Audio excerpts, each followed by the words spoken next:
The fool is the precursor to the Savior. Why? Because you're a fool when you start something new. And so if you're not willing to be a fool, then you'll never start anything new. And if you never start anything new, then you won't develop. And so the willingness to be a fool is the precursor to transformation. And that's the same as humility. And so if you're going to write your destiny, you can do a bad first job. You're going to get smarter as you move forward. That's the thing, is that so something beckons to you. That's what happens here. Maybe the star that Geppetto wished on was the wrong damn star, but at least it was a star, right? At least it was in the sky. At least it moved him forward. And so you say in your life, well, something grips you and fills you with interest. And you think, well, should I do that? And the answer is, if not that, then something. What if it's a mistake?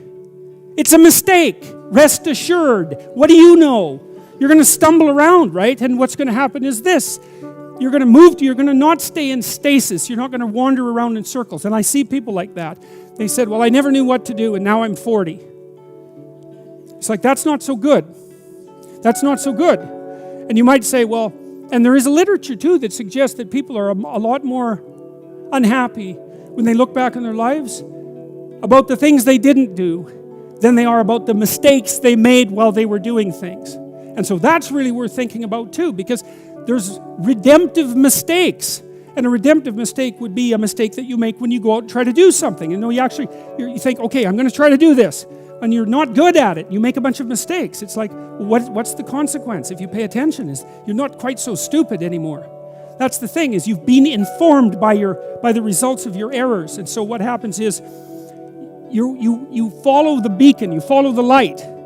And you're blind, so you don't know where the light is. It's dimly apprehended only, and you're afraid to follow it. But you decide to take some stumbling steps towards it. And as you take stumbling steps towards it, you become illuminated and enlightened and informed because of the nature of your experience, because you're pushing yourself beyond where you are, and you're going into the country that you have not yet been in, and you learn something. And so what happens then is the star moves.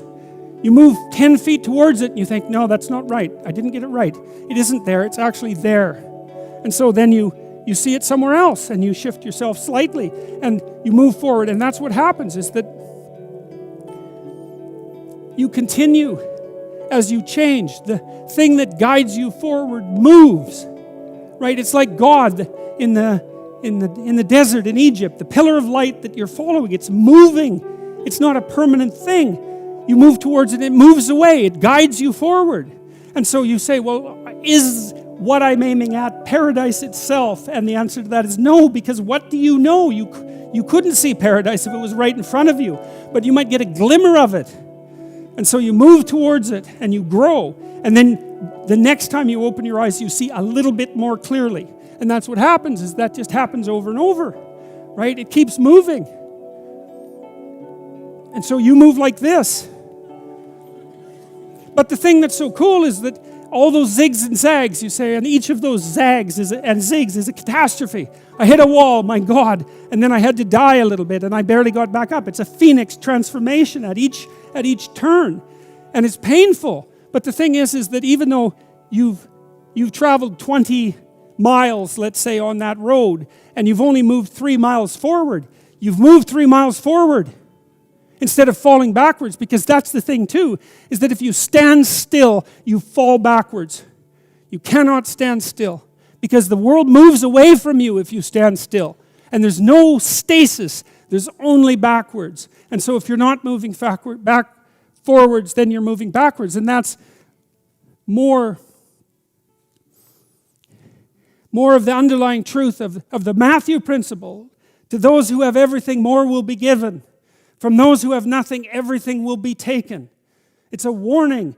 Do not stay in one place.